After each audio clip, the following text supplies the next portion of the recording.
All right, let me make sure everything's rocking and rolling. We are broadcasting everything. I do appreciate the 4 you guys waiting here or already here for the stream. Sure looks like everything's going to work. Let me make sure.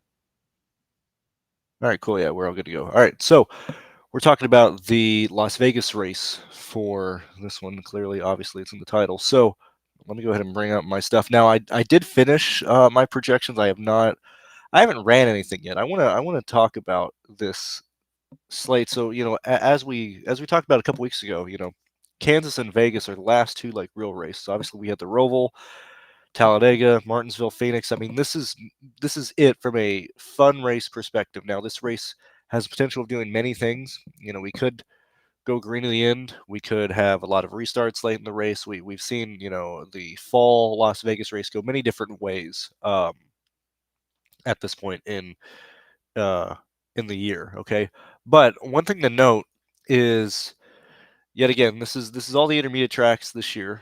Typically, I would remove the last one because I don't really need this many, but we did have. I'm keeping Vegas up there, but this is where my stuff has everybody ranked for these races, and we're going to notice that hey. There's not going to be a lot of passing in this race, okay? I also want to bring back to how Kansas was, to where it was very difficult to pass the leader, okay? You had the restart, you had pit lane, and that was pretty much it.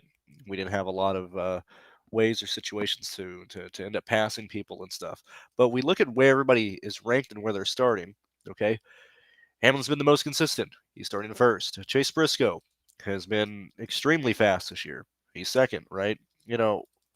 We're also seeing we're also not only are we looking back at where we've been this year at intermediate tracks, but specifically Kansas, right? We're seeing a lot of similarities between where people were in terms of their speed at Kansas and where they're started and stuff. Now, Byron has getting a decent long run speed, but we've seen a decrease in just his overall performances and stuff um, as the years continue. This is where Larson is, where Wallace is. Okay, so we see a lot of people who are in the top 10 who are all top 10 contenders. They should be there. Okay, so what is this doing from a build perspective, from a projection perspective? Now, yet again, I haven't ran my stuff yet, but I already have a good idea of where things are going because I'm not very aggressive on any one specific driver in terms of getting fast laps and laps led.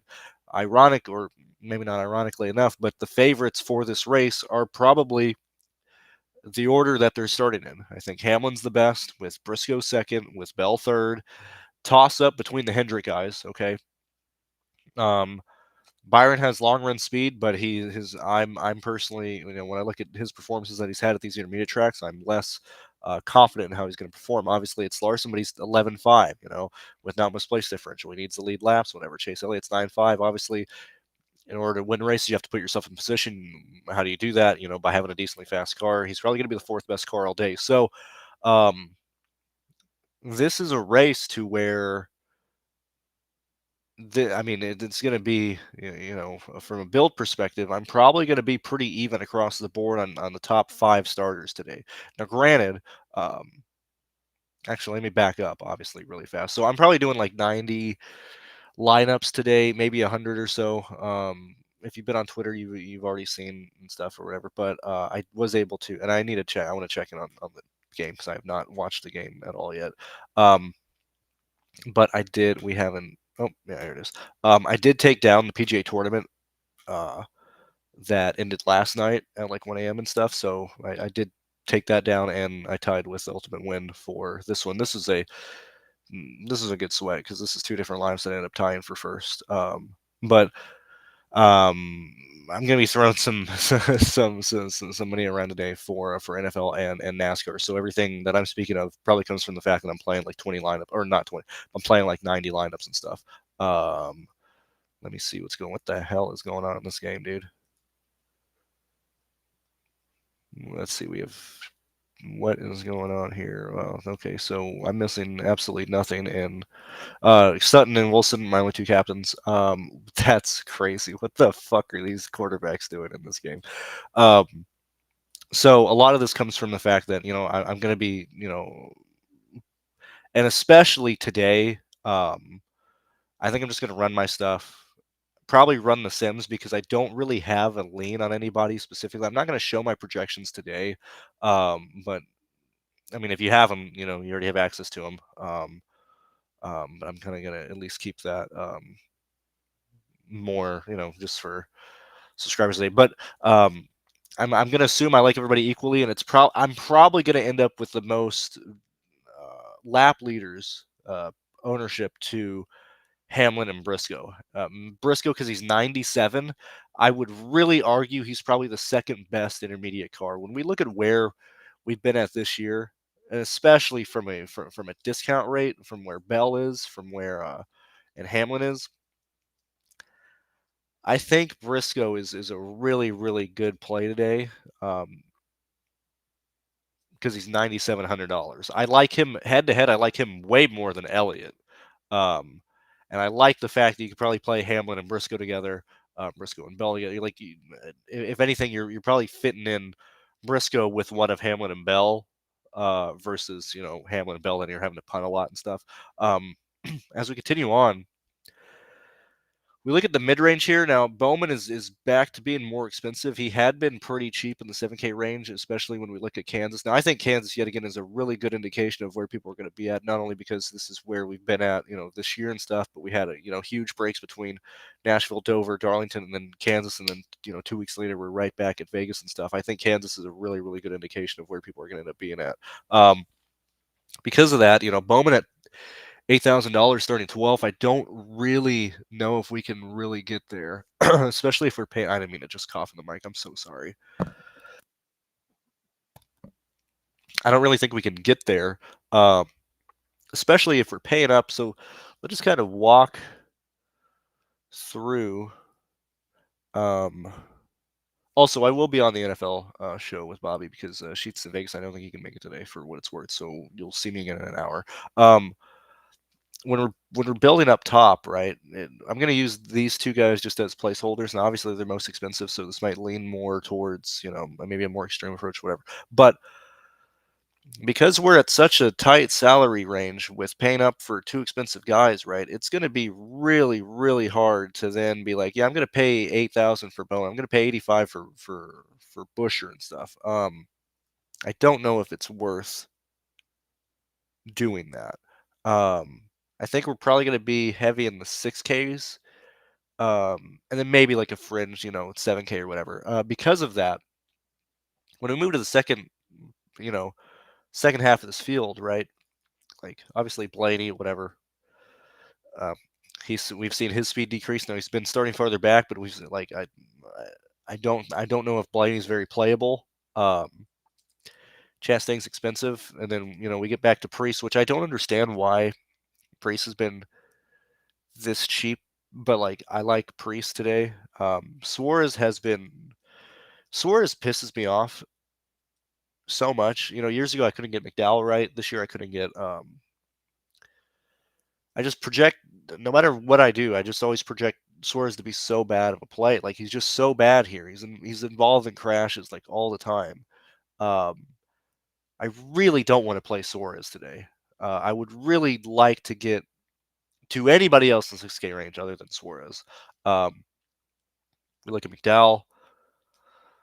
I really like Jones. We talked about playing Jones last week. We talked about how good Jones has been at the intermediate tracks this year. I think Jones is probably going to be between Briscoe and Jones. I think those two are probably the better like building blocks or core or whatever the hell you want to call it, value or whatever. But I think 63 for Jones starting 19th, and same thing with Nemechek starting 26 at 62 is pretty good. But really, unlike what we had been, or what I had been personally doing, at Kansas and Darlington, where I'm playing a lot of these teen guys, I think these guys are way too expensive to work with how I'm building up top, and I'm probably going to be using the field from 16th on back, just because these are the cheaper plays and stuff. So I guess we're still in the teens, right? But it's mainly just Priest, McDowell, Jones, AJ. What I'm going to do is I'm going to put my stuff in today, and I don't, unless I see like huge huge exposure to like one or two guys back here, which I really don't think I need that at a Vegas race that has a potential going green, that has multiple green flag pit stops involved today. I don't really want to have, 45%, 50% of one of these guys back here. I'd love if I could like squeeze it out to have anywhere between 35 to 26, 28 of a lot of these guys back here. I don't really have favorites. I mean, when let's see here. And then obviously we get to, Barry, Gill, and Cindric, these guys here, right? I think ideally you want to try and get, because we're paid up so aggressively, right? And we're seeing where we're at on a potential salary constraint, right? Um, these 7K guys are going to look very, very, very attractive, especially with your 6K guys up here. I think, I mean, I'm open to playing anybody from Barry Gill and Cindric, Kyle Busch, Keselowski. Maybe not from a like entering the race. We might be like, these guys aren't super viable, or maybe maybe their pricing is a bit too aggressive on certain of these guys. But based on how I'm expecting to build here, I'm going to be very heavy in the 6 and 7K range. I'm going to expect that I'm probably going to have a ton of Barry and Cindric today, just because they're 71 and 72. That 78 for Bush is, I think it's going to be very hard to get to. I think most things are going to default to Keselowski. And Bush has had a lot of unfortunate luck here. He's been really fast. He's been involved in a lot of spins and self spins and crashes and stuff. But I think that's mainly it. I'm probably not going to punt with Cody Ware or Ty Dillon. I don't think I need to do that today. But this is this is where I'm at. These are my thoughts and stuff. As stated, my projections are already up and everything, so you can go ahead and start running stuff. Top dog fading. I I think it's Larson and I think it's Byron. I'm really concerned about Byron having slightly inflated ownership due to how well he was being talked about um, from practice. Same thing with Larson at 11.5. Now, granted, I love playing Larson when he's just not owned, but I think being light on Byron and Larson are being severely underweight. Actually, I would not be shocked to go into the slate with like 8% Larson and like 4% Byron today. Um, when I end up running my stuff. Um, and you like Blaney, Villa, which I did not play a ton of Blaney last weekend. I mean, he was starting. I don't. I searched the Villa. Oh my God, what the fuck did I do here? Um, who was I looking at? Blaney. I just hate the speed he's had, man. I just really hate the speed that he's been showing. Um, this is super, super, super concerning for me. And Kansas was the real test. If he had real speed, or not, I mean, maybe that's maybe that sense of being too aggressive or whatever. Because I mean, he did get in he did start in the back and he did move up through the field, right? But I'm really concerned about this, right? This is not showing the ability to drive from 14th to jump over where the Joe Gibbs guys are and take the lead and give the performance that he needs. So I will probably not have a ton of Blaney today either. So that's those are my thoughts. And I mean, you know, X to the power of X, dude. It's I threw away a ton of money this year on on Byron. He just did not work out at all this year, which was pretty unfortunate because he had been such a good play for so many things before last year and even the year before and stuff. But you know, that's why I like doing a show. That's why I still like doing these. And I still like making my own projections because at least it's my thoughts. I'm sure other people probably like him, or I'm sure projections might like Byron and stuff. But I like being here, just talking about what I'm personally doing and stuff. So I'm probably not gonna have a lot of Byron, not a lot of Larson, and not a lot of Blaney. I will say I would probably prefer Byron and Larson over Blaney. At least the Hendrick guys are showing like top 8 speed. Same thing with Logano.